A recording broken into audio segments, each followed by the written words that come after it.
Hey guys, this is the 2017 Paladin guide. I'm going to tell you guys tips and tricks that you guys didn't even know about the Paladin and what the Paladin can do. Everything you need to know about the Paladin in this video. Now, this is not one of those videos where I talk about every little skill. If you want to see that, you can go ahead and fast forward to near the end of the video. But other than that, this is for people who are, they want to learn more about the Paladin, alright? This is it right here.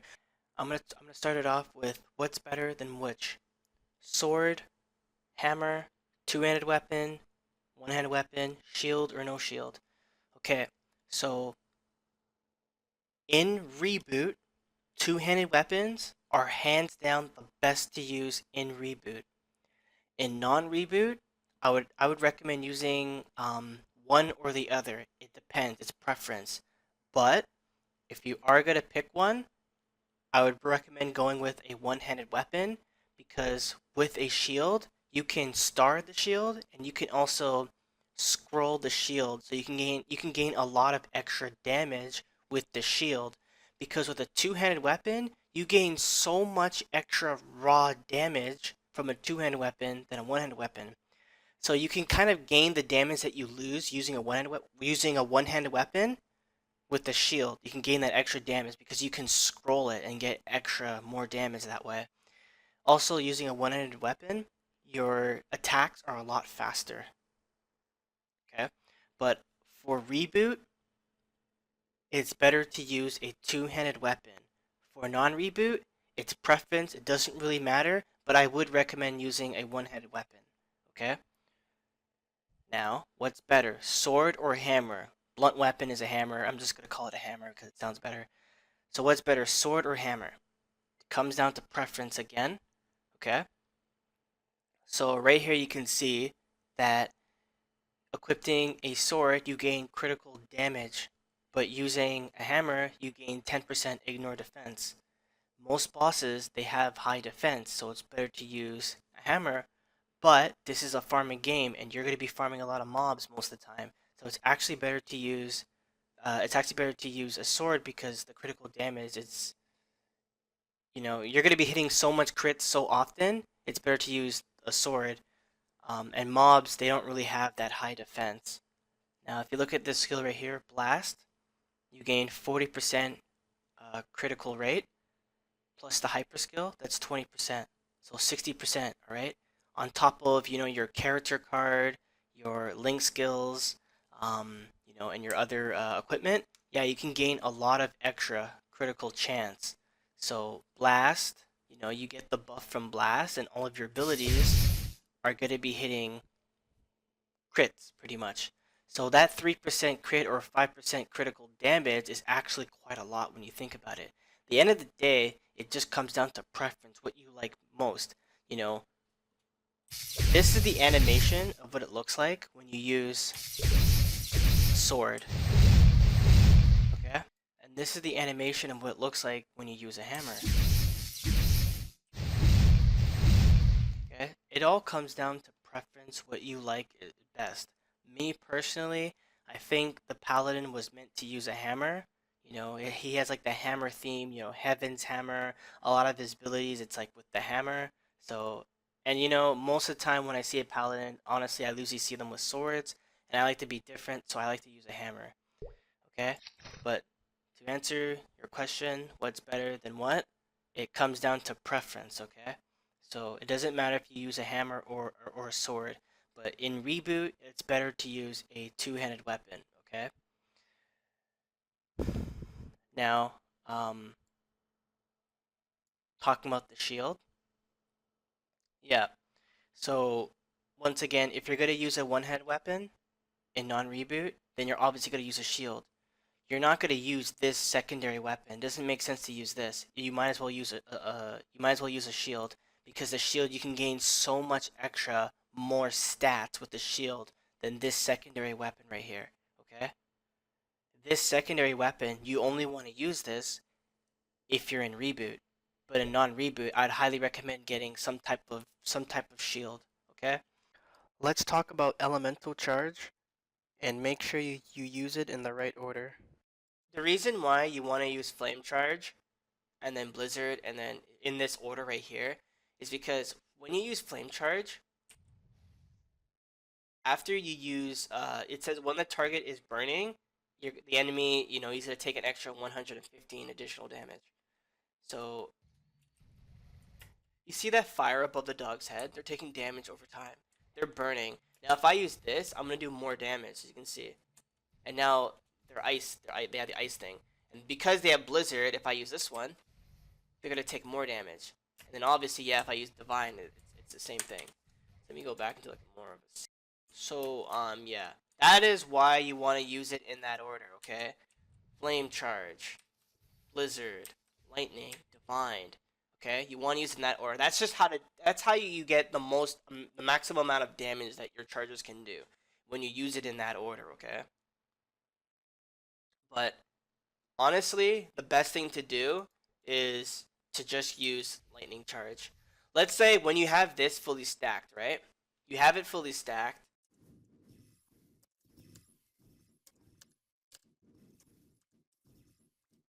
So when you have it fully stacked, like this is fully stacked, then you get your power ups and everything. Make sure you power up first. Make sure you activate combat orders first. I know I didn't do it right there, but you want to make sure you activate this skill first because it does give your skills +2 to all. So texture boost. Then use this. Your 5th job skill. And there's your damage right there. Keep in mind, I'm using a sword. I'm not even using my real weapon. So yeah. That's pretty much what you want to do. That's how you make sure your character is fully buffed and everything. And that's how to do the most and maximum damage from your charges, okay? You want to do it in that order. But like I said, you want to mainly use Lightning Charge because Lightning Charge it stuns the monsters, okay? If when you're training, you can do it in this order right here when you're training if you want, but I usually just stay with Lightning Charge just because it stuns the monsters in place. Every once in a while, yeah, I'll do the whole thing, but I usually just stay with just one charge. Some monsters are also weak against certain elements, so it's actually better to use different elements instead of using the same thing over and over, so keep that in mind. Okay, let's talk about the shield mastery. You need to equip the shield to get 250 defense, just so you don't get confused. This secondary weapon counts as a shield. Both of them, okay? So you see my defense, right? So I equip this. See, it went up. I equip this. It went up. So now I have 39k. Keep in mind that the stats on the items that I'm using are different. Like this one gives me plus 200 defense, and this one doesn't. Just so there's no confusion. I'm now going to talk about Magic Crash, okay? This skill is a little complicated. A lot of people, even people who's like level 220 or something, a lot of these people they don't understand how the skill works. This skill can cancel out damage reflect, damage canceling, and certain buffs, okay? With this skill right here, if a boss applies DR and then you try to use Magic Crash, it will not work. Okay? You have to activate Magic Crash first before the boss activates the skill. Keep in mind that you have to activate Magic Crash at least 3 seconds before the boss actually does it. If you try to use Magic Crash and then the boss was about to use his damage reflect or whatever, it's gonna cancel out. A lot of times what's gonna happen, you're gonna see something that says reset above the boss's head, or the boss is still gonna get the DR effect. It's a little glitchy, I guess you can say. Sometimes it'll work, sometimes it won't work. That's why I always tell people to activate Magic Crash 3 seconds before the boss was about to activate his skill. Now, how to tell when the boss is going to do the skill? Most bosses activate damage reflect at a certain percent of their HP. That's usually how most bosses do it, okay? That's how you can tell when one's coming up. Now, Magic Crash, like I said, yes, it will cancel out the effect, okay? You can use Magic Crash, and what's gonna happen once you see the ability above the boss's head, like the little icon above the boss's head, if the boss tries to activate their DR, you don't have to worry. You can continue and keep on hitting him. The animation will come out of the boss, right? And you'll even see like the effect or whatever. It will come out. But the DR will not show on the boss's head. Okay, it will not show. Like, it will even say, like, if, for example, when you're up against Hilla, it will say, be careful, Hilla is going to use, damage reflect or whatever. It will say that, and then you'll see the animation of Hilla doing it, or whatever type of boss doing the effect.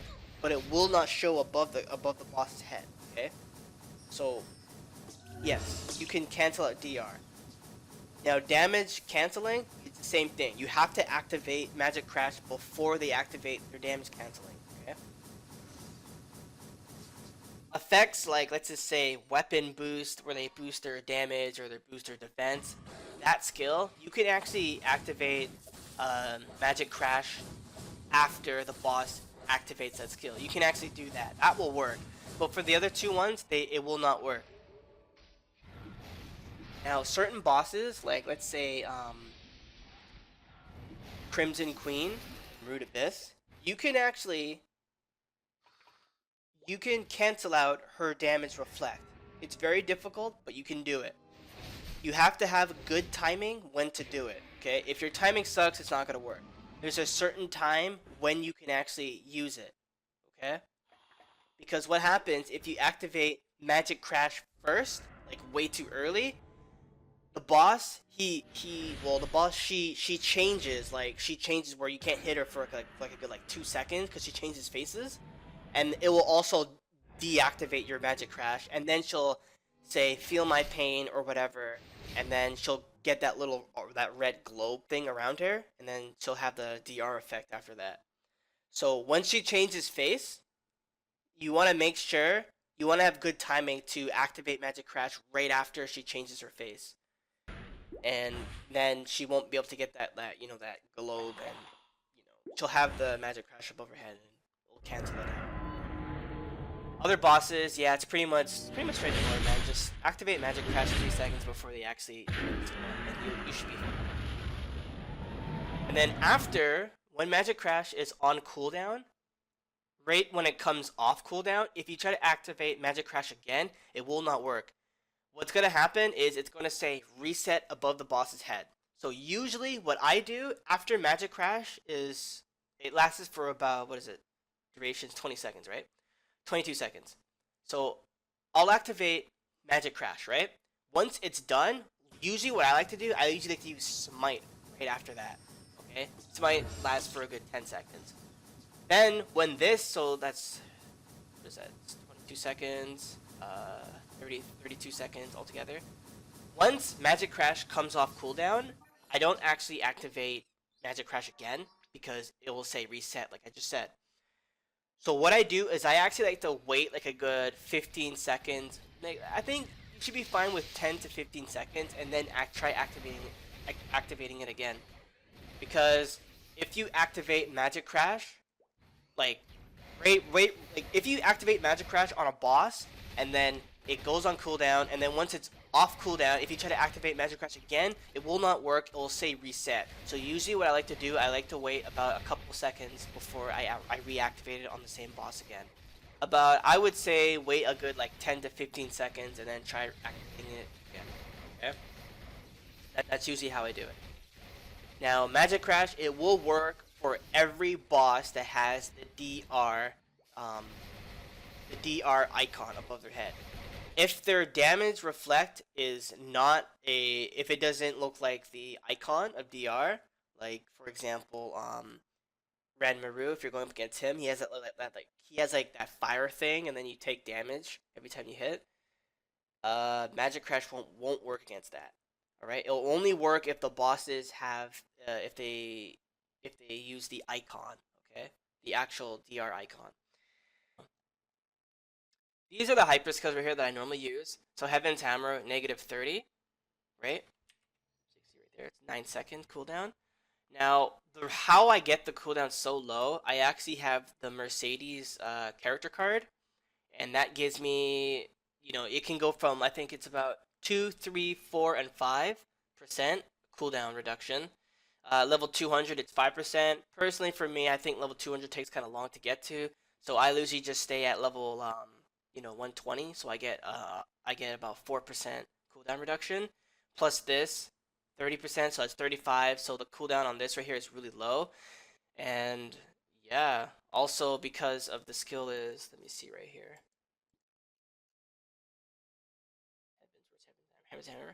It's also +2 as well with combat arms or combat orders. So yeah, it says 14 seconds, but it's actually a lot more than that. It's 9 seconds because of all the extra cooldown stuff I have.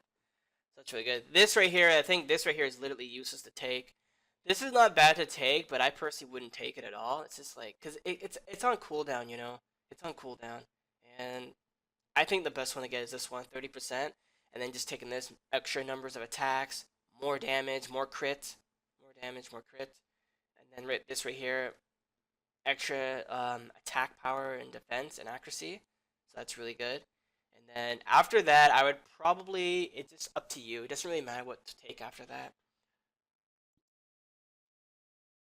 And yeah, the class, man, it can go invincible. I'm not gonna lie, when I do certain party quests and there's like those jumping party quests, I usually put invincibility on just to help me do the jumping. Like if I'm getting hit by like certain little objects or whatever, I just turn this on. So it's pretty cheap, but it works against some party quests, so that's really good. Yeah, and also when you use your fifth job, you can also use your fifth job skill first and then activate this right here, and you want to be with a party member so they get the effect. Keep in mind that there's a range, right? Like if you're way out of range and you try to do it, your teammate is not going to get the effect, okay? So using this right here, Divine Echo, into this right here, you're going to get the invincibility, okay? But their invincibility is not going to be as long as yours, so keep that in mind. Also, this class, like, yeah, man, this right here, you can revive people. I can use it as many times as I want. As you can see, I'm doing it right now. But once you revive a player, it will go on cooldown for 600 seconds. Okay? So I can use it right here just to show you.